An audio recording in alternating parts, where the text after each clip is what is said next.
Hi guys. Shopping போகிறத விட shopping போயிட்டு வந்ததுக்கப்புறமா அந்த க்ராசரி ஐட்டம்ஸை எல்லாத்தையுமே ப்ராப்பராக அரேஞ்ச் பண்ணி வைக்கிறது தான் ஒரு பெரிய வேலையே. இன்றைக்கி நாங்கள் சேலமில் இருக்கக்கூடிய டிமார்ட்டுக்கு தான் வந்துட்டு ஷாப்பிங் வந்து போயிருந்தோம். ஸோ நான் இன்றைக்கி என்னென்ன பொருளெல்லாம் வாங்கினேன், ஸோ அதை எப்படி அரேஞ்ச் பண்ணி வச்சுருக்கேன், ப்ரைஸ் என்ன அப்படிங்கிற எல்லாத்தையுமே இந்த விலாகில் வந்து பார்க்கலாம். ஸோ நாங்கள் எல்லாமே முடிச்சுட்டு 4 மணி போல் ஆயிடுச்சு.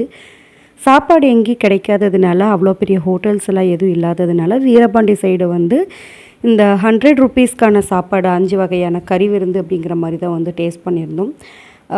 டேஸ்ட் வைஸ் கொஞ்சம் ஆவரேஜாக தான் இருந்தது. இதுதான் ஃபர்ஸ்ட் டைம். சரி 4 மணிக்கு மேலே ஆயிடுச்சுங்கிறதுனால அங்கேயே வந்து லஞ்சை முடிச்சிட்டோம். அதுக்கப்புறம் இந்த மாதிரியான குட்டி குட்டியான கிளாஸ் ஐட்டம்ஸ் எல்லாம் வந்து நான் வாங்கியிருந்தேன். ஸோ இதை வந்து ஷார்ட்ஸ்லேயே வந்து நான் போட்டிருக்கேன். இது இல்லாமல் ரேட்டும் வந்து கொஞ்சம் கம்மியாகவும் கிடச்சிது. அண்ட் என்னுடைய கிச்சனில் நிறைய வந்து மண் பாத்திரங்களும் கிளாஸ் ஐட்டம்ஸும் யூஸ் பண்ணணும் அப்படிங்கிறது என்னுடைய ரொம்ப நாள் வந்து ஆசை. அதனால கொஞ்சமான பொருட்கள் மட்டுமே தேடி கண்டுபிடிச்சி கொஞ்சம் வாங்கினேன். ஃபஸ்ட்டு கொஞ்சம் கொஞ்சமாக செட் பண்ணலாம். ஒட்டுக்கா எல்லாத்தையுமே வாங்கி நம்ம செட் பண்ணுறத விட அப்பப்போ மளிகை பொருளில் மிச்சமாகக்கூடிய அமௌண்ட்டில் குட்டி குட்டியாக நான் வாங்கி சேவ் பண்ணி வச்சுப்பேன். இந்த டாய்ஸ் கிட் வந்து பார்த்திங்க அப்படின்னா தூரிகாக்காக வந்து வாங்கியிருந்தேன். ஒரு 219 ரூபா வந்து வந்திருந்தது. அது மட்டும் இல்லாமல் எழிலுக்கு வந்துட்டு ஒரு கார் வந்து ஒன்று வாங்கியிருந்தோம். ஸோ டாய்ஸுமே வந்து பார்த்திங்கன்னா ரொம்பவே குவாலிட்டி வைஸ் ரொம்ப சூப்பராக இருந்தது. அண்ட் அதில் வந்து ஒரு 8-9 பீஸுக்கு மேலே வந்துட்டு எல்லாமே சவுண்ட்ஸ் கொடுக்குற மாதிரி கிளுகிழுப்ப மாதிரி தான் இருந்தது. ஸோ வந்ததுமே இந்த கிளாஸ் ஐட்டம்ஸ் எல்லாத்தையுமே நல்லா வாஷ் பண்ணி எடுத்து காய வச்சதுக்கப்புறமா அதில் பொருள் எல்லாமே கொட்டி வச்சுட்டேன். ஸோ நாட்டு சர்க்கரை கோதுமை தோசையோடு வச்சு சாப்பிட்றதுக்கு வந்து பார்த்திங்கன்னா ரொம்பவே டேஸ்ட்டாக வந்து இருக்கும். அண்ட் மோஸ்ட் ஃபேவரட் அப்படின்னு கூட சொல்லலாம். எங்களுடைய ஃபேமிலியில் எல்லாருக்குமே ரொம்ப பிடிக்கும். அந்த மாதிரி யூஸ்க்காக வந்துட்டு நாட்டு சர்க்கரை கொஞ்சம் வாங்கியிருந்தேன். அதுக்கப்புறம் பிரியாணி செய்கிறதுக்காக பாஸ்மதி ரைஸ் வந்து கொஞ்சம் வாங்கியிருந்தோம். மட்டன் பிரியாணி வந்து நம்ம அதில் செஞ்சுருந்தோம். ஸோ நம்ம மட்டன் பிரியாணி வந்து பாஸ்மதி ரைஸில் எப்படி குலையாமல் நல்லா உதிரி உதிரியாக ஸ்பைஸியாக செய்கிறது அப்படின்னு சொல்லி ஒரு வீடியோ வந்து போட்டிருக்கும். அண்ட் பார்க்காதவங்களுக்கு டிஸ்கிரிப்ஷனில் வந்து லிங்க் கொடுக்குறேன். கண்டிப்பாக வந்து வாட்ச் பண்ணி பாருங்கள். அண்ட் உங்களுடைய வீட்லேயும் வந்து நீங்கள் ட்ரை பண்ணி பாருங்கள். ரொம்பவே டேஸ்ட்டு சூப்பராக இருக்கும். என்னை பொறுத்த வரைக்கும் பிரியாணியில் வந்துட்டு மட்டன் பிரியாணி அப்படிங்கிறது எனக்கு ரொம்ப ரொம்ப பிடிக்கும். நான் சிக்கனை விட மட்டன் பிரியாணி நல்லாயிருக்கும் சாப்பிட்றதுக்கு. கொஞ்சம் நல்லா ஒரு 2-3 டைம் செஞ்சு ப்ராக்டிஸ் பண்ணிட்டோம்னாவே போதும். கண்டிப்பாக ரெகுலராக நம்ம செய்யும்போது அதே மெத்தடில் வந்து ஃபாலோ பண்ணிக்கலாம். அண்ட் அதுக்கப்புறமா எல்லா வேலையும் கொஞ்சம் ரெஸ்ட் எடுத்து முடித்ததுக்கப்புறமா ஒரு ஈவினிங் போல் தான் வந்துட்டு நெக்ஸ்ட் டே ஈவினிங் போல் தான் நான் எல்லா க்ராசரி ஐட்டம்ஸுமே எடுத்து வைக்கிறதுக்கு வந்து நான் ஸ்டார்ட் பண்ணேன். ஸோ இருக்கிற எல்லா டப்பாவையும் எடுத்து பார்த்துருந்தேன்.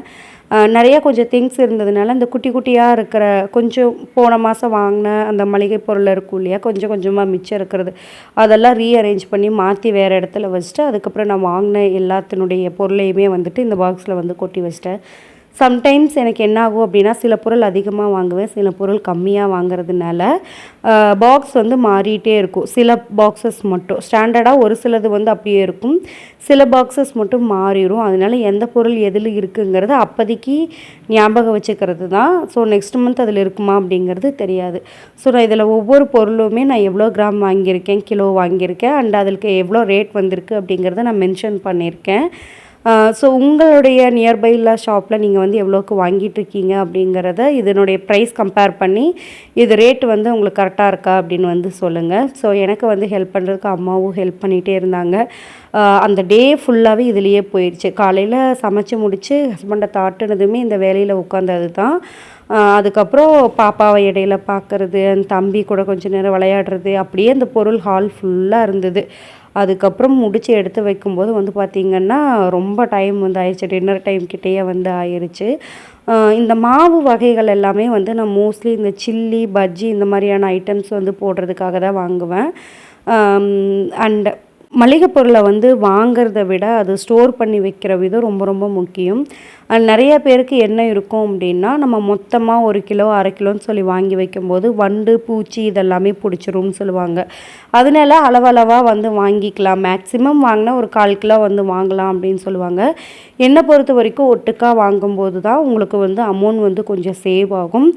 ஃபார் எக்ஸாம்பிள் எனக்கு வந்து இங்கே வந்து சந்தையில் ஜீரகம் வந்துட்டு 560 ரூபா அதாவது நார்மல் ஜீரகமே வந்து ரூ. 560 வந்துச்சு. ஃபஸ்ட் குவாலிட்டி அதெல்லாம் வந்து போகும்போது வந்து 600 சில்லற அந்த மாதிரி வரும்னு சொல்லியிருந்தாங்க. அதுக்கப்புறம் தான் வந்துட்டு நான் இங்கே போயிருந்தேன். ஆனால் எனக்கு இங்கே வந்து 1 கிலோவே ரூ. 400க்குள்ளேயே வந்துட்டு எனக்கு கிடச்சிது. ஸோ அந்த மாதிரி நீங்கள் பல்காக வாங்கும்போது தான் அதில் நல்ல ப்ராஃபிட் வந்து இருக்கும். டிமார்ட்டில் வாங்கும்போது ப்ராடக்ட் வந்து டைரெக்டாக வந்து நம்ம கைக்கு வர்றதுனால கொஞ்சம் நல்ல குவாலிட்டியாகவும் வந்து உங்களுக்கு இருக்கும். அண்டு இது கொஞ்சம் கொஞ்சம் ஒரு மெயின்டெனன்ஸ் மட்டும் கரெக்டாக பண்ணிட்டோம்னா வருஷ கணக்காக புழுப்பூச்சி பிடிக்காமல் பார்த்துக்க முடியும். நீங்கள் வந்து ஒரு ஜீரகம் வாங்கி இந்த மாதம் வந்து நீங்கள் கொட்டுறீங்கன்னு வச்சுக்கோங்க. ஒரு டிசம்பர் மந்த்து நீங்கள் இதை வாங்கிட்டீங்க அப்படின்னா மந்த்லி ஒன்ஸ் வைக்கலாம், இல்லைன்னா 2-3 மந்த்ஸ் ஒன்ஸ் ஆகுது நீங்கள் எடுத்து வெளியில் வைக்கணும். மாதத்துக்கு ஒரு தடவை ஒரு அரை நாள் ஒரு ½ தான் வரும். உங்களுக்கு அதை எடுத்து அப்படியே ஒரு தட்டில் கொட்டி வெயிலில் வச்சிட்டிங்க அப்படின்னு சொன்னால் திருப்பி அதே பாக்ஸில் வந்து நீங்கள் போட்டு வச்சுக்கலாம். அந்த 1 or 2 மந்த்ஸில் பார்த்தீங்க அப்படின்னா பாக்ஸு நம்ம கொட்டி வச்சுருக்குறோம் இல்லையா, அந்த பாக்ஸில் கீழே லைட்டாக ஒரு ஒயிட் கலர் மாதிரி அதில் இருக்கிற டஸ்ட் எல்லாமே கீழே வந்துருக்கும். அதை நல்லா தட்டிட்டு வாஷ் பண்ணிவிட்டு திரும்ப அதிலேயே போட்டு வச்சுக்கலாம். சில பொருட்களுக்கு வந்துட்டு நீங்கள் பார்த்தீங்கன்னா வரமிளகா காம்பு, பூண்டினுடைய காம்பு, அதுக்கப்புறம் பிரியாணி இலை, கிராம்பு, வசம்பு இதெல்லாமே நீங்கள் போட்டு வைக்கிறது மூலிமா அதில் பூச்சியெல்லாம் வராது. அரிசியெல்லாம் எடுத்துட்டிங்க அப்படின்னா அதில் வசம்பு வந்து நீங்கள் போட்டு வைக்கலாம். சர்க்கரையில் வந்துட்டு கிராம்பு போட்டு வைக்கலாம். அதுக்கப்புறம் வந்து பார்த்திங்க அப்படின்னா கம்பு, சோளம், ராகி இதெல்லாம் போட்டு வைக்கிறதுல பிரியாணி இலை வந்து நீங்கள் வந்து போட்டு வைக்கலாம். அண்ட் ரவா ஐட்டமில் வந்து பார்த்திங்க அப்படின்னா நீங்கள் வரமிளகா இருக்கு இல்லையா, அதை வந்து ஒரு முழுசாக வந்து அப்படியே அதில் உள்ளே வச்சிடலாம். ஸோ அதனுடைய தன்மை வந்து மாறாமல் எறும்பு இந்த மாதிரி பூச்சிகள் எல்லாமே பிடிக்காமல் வந்து பாதுகாத்துக்கிறதுக்கு வந்து முடியும். ஸோ நம்ம ஒரு பொருளை வாங்கிறத விட அந்த பொருளை எப்படியெல்லாம் யூஸ் பண்ணுறோங்கிறத பொறுத்து தான் அதனுடைய வேல்யூ அப்படிங்கிறது இருக்குது. ஸோ நீங்கள் இப்படி வந்து வரமல்லி, வரமிளகா, ஜீரகம் இதெல்லாம் வாங்கி அரைக்கிற இடத்துல கொடுத்து அரைச்சிக்கிறதுனால உங்களால் இன்னும் மணியும் சேவ் பண்ணிக்க முடியும் அண்ட் ஹெல்த்தியாகவும் சாப்பிட வந்து முடியும். இப்போ வந்து ரீசெண்டாக ஒரு நியூஸ் எல்லாருமே பார்த்துருப்பீங்கன்னு நினைக்கிறேன். அண்ட் இஞ்சி பூண்டு பேஸ்ட்டில் வந்து ஃபேக்கான ஒரு ப்ராடக்ட் வந்து கொண்டு வந்திருக்காங்க. அதில் வந்து பார்த்திங்க அப்படின்னா பிளாஸ்டிக்ஸும் நம்ம யூஸே பண்ணக்கூடாத ஹை லெவல் கெமிக்கல் இருக்கக்கூடிய கெமிக்கல் ரியாக்ஷன் தரக்கூடிய கெமிக்கல்ஸ் எல்லாமே அதில் வந்து யூஸ் பண்ணியிருந்திருக்காங்க. பட் அது வந்து குடலை வந்து ரொம்ப டேமேஜ் பண்ணும் அப்படின்னு வந்து சொல்கிறாங்க. ஸோ இந்த மாதிரி நம்ம கடையில் வந்து இம்மீடியட்டாக குக் பண்ணுற மாதிரியான ப்ராடக்டை வாங்கி நம்மளுடைய ஹெல்த்தை நம்மளே வந்து ஸ்பாயில் பண்ணிக்கிறதுக்கு மொத்தமாக இந்த மாதிரி நீங்கள் வந்து வாங்கி அரைச்சி சேவ் பண்ணிட்டீங்க அப்படின்னா உங்களுடைய ஹெல்த்துக்கும் உங்களுடைய குழந்தைகளுக்கும் ரொம்ப ரொம்ப நல்லதாக இருக்கும். அண்ட் குழம்பு மிளகாய் தூள் வந்து பார்த்திங்க அப்படின்னா மோஸ்ட்லி எங்கள் சித்தி வந்தாங்கன்னா வீட்லேயே வந்து ப்ரிப்பேர் பண்ணி ரெடி பண்ணி கொடுத்துட்டு போவாங்க. மசாலா ஐட்டம்ஸ் எல்லாமே எனக்கு வந்து இப்போதைக்கு முடியல அரைச்சி எடுத்து வைக்கிறதுக்கு. தனியாக இருக்கிறதெல்லாம் வச்சிட்றேன். பட் சாம்பார் தூள் இந்த குழம்பு மிளகாய் தூளெல்லாம் பண்ணுறதுக்கு என்னால் முடியலை. அதனால வந்துட்டு இந்த தடவை பார்த்தேன், கொஞ்சம் பிராண்ட் நல்லா இருந்ததுனால சரி ஒரு 3-4 பேக்கெட் இருக்கட்டும் அப்படின்னு சொல்லி எடுத்துகிட்டு வந்துட்டேன். அண்ட் எதெல்லாம் என்னால் வந்து ஹெல்த்தியாக கொஞ்சம் கொடுக்க முடியுமோ குழந்தைகளுக்கு அந்த மாதிரி பார்த்து தான் வாங்கியிருந்தேன். ராகி, கம்பு எல்லாமே.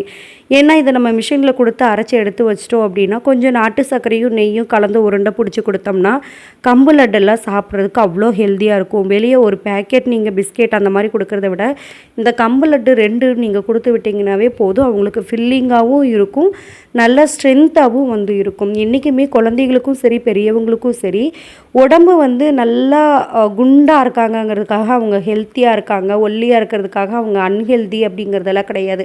உள்ள அவங்களுக்கு எந்த அளவுக்கு வந்து ஸ்டாமினா இருக்குது அண்ட் எதிர்ப்பு சக்தி அதிகமாக இருக்குது அப்படிங்கிறத பொறுத்து தான் இருக்கும். இப்போ வரைக்குமே எழிலுக்கு வந்துட்டு எவ்வளோ ஹை லெவல் ஃபீவர் இருந்தாலும் அவன் கொஞ்சம் கூட சோர்ந்து போகிறது, அழுகிறது அந்த மாதிரி இருக்கவே மாட்டான். ஓடிட்டே தான் இருப்பான். பட் காய்ச்சல் வந்து அவ்வளோ கொதிக்கும், எங்களுக்கே அவ்வளோ கஷ்டமாக இருக்கும். ஸோ அவனுடைய விஷயங்களில் வந்து என்னென்னா அந்தளவுக்கு அவனுடைய பாடி வந்து அதை அக்செப்ட் பண்ணிக்கிது, தாங்கிக்கக்கூடிய இயல்பு வந்து அவனுக்கு இருக்குது. ஸோ நம்ம கொடுக்குற உணவு மட்டும்தான் ஒரு நல்ல ஒரு மருத்துவமாக வந்து இருக்கும். அதை தாண்டி நீங்கள் வந்து கொடுக்கணும். ஆனால் அதிகமாக வெறும் மெடிக்கலுக்கு மட்டுமே இதாகிற மாதிரி இருக்கிறத வந்து உணவில் தான் நம்ம கண்ட்ரோல் பண்ணிக்கிறது அப்படிங்கிறது தான் ரொம்ப நல்லது. ஸோ அண்டு க்ளீன் பண்ணுறது வந்து பார்த்திங்கன்னா இந்த ஒரே ஷெல்ஃபில் மட்டும்தான் என்னுடைய எல்லா ப்ராடக்ட்டுமே வச்சுக்கிற மாதிரி இருக்கும். என்னோடது ரொம்ப குட்டியான ஒரு கிச்சன், ஒரு 8க்கு 8 அந்த மாதிரி தான் வந்து இருக்கும். அதில் வந்து ஷெல்ஃபும் அதிகமாக கிடையாது, ஒரு 3 லேயர் இருக்கிற மாதிரி தான் வந்து இருக்கும். அதனால பாத்திரமும் அதுலேயே வச்சுட்டு கீழே மளிகை பொருளும் அதுலேயே வைக்கிற மாதிரி இருக்கும். நான் ஒரு கபோர்ட் மாதிரி ட்ரை பண்ணேன். பட் அது என்னென்னா எனக்கு உள்ளே போய் வர்றதுக்கு இடைஞ்சலாக இருக்கும். கவுண்டர் டாப்பு கீழே வந்து பார்த்திங்கன்னா எனக்கு எந்த விதமான ஷெல்ஃப்புமே வந்து இல்லை. கொஞ்சம் வந்து இப்போ தான் பிளான் பண்ணிகிட்ருக்கேன். ஸோ வர்ற நியூ இயர்க்கு வந்து பார்த்திங்க அப்படின்னா கிச்சனுக்கு ஒரு வந்து நியூ லுக் கொடுக்கணும். கொஞ்சம் ஷெல்ஃபு அண்ட் கிளாஸ் ஐட்டம்ஸ் இருக்கிற மாதிரி கொஞ்சம் வால் ஸ்டிக்கர்ஸ் வந்து கொஞ்சம் பிளான் பண்ணிகிட்ருக்கேன். மேக்ஸிமம் அதெல்லாமே வந்து பண்ணிட்டேன் அப்படின்னா உங்களுக்கு கண்டிப்பாக வந்து ஒரு vlog-ஆ வந்து நான் உங்களுக்கு வந்து ஷேர் பண்ணுறேன். அண்ட் உங்கள் நியர்பையில் இருக்கக்கூடிய ஷாப்பில் எந்த ஷாப்பில் வந்துட்டு நீங்கள் க்ராசரி ஐட்டம்ஸ் எல்லாமே ரொம்பவே கம்மியான ரேட்டில் வாங்குவீங்க அப்படின்னு சொல்லி மறக்காமல் கமெண்ட் செக்ஷனில் வந்து பின் பண்ணுங்கள். நான் வாங்கியிருக்கிற ப்ரைஸ் உங்களுக்கு வந்து எப்படி இருக்குது அப்படிங்கிறதையும் சொல்லுங்கள். ஸோ நெக்ஸ்ட் ஒரு vlog-ல வந்து பார்க்கலாம். பாய்.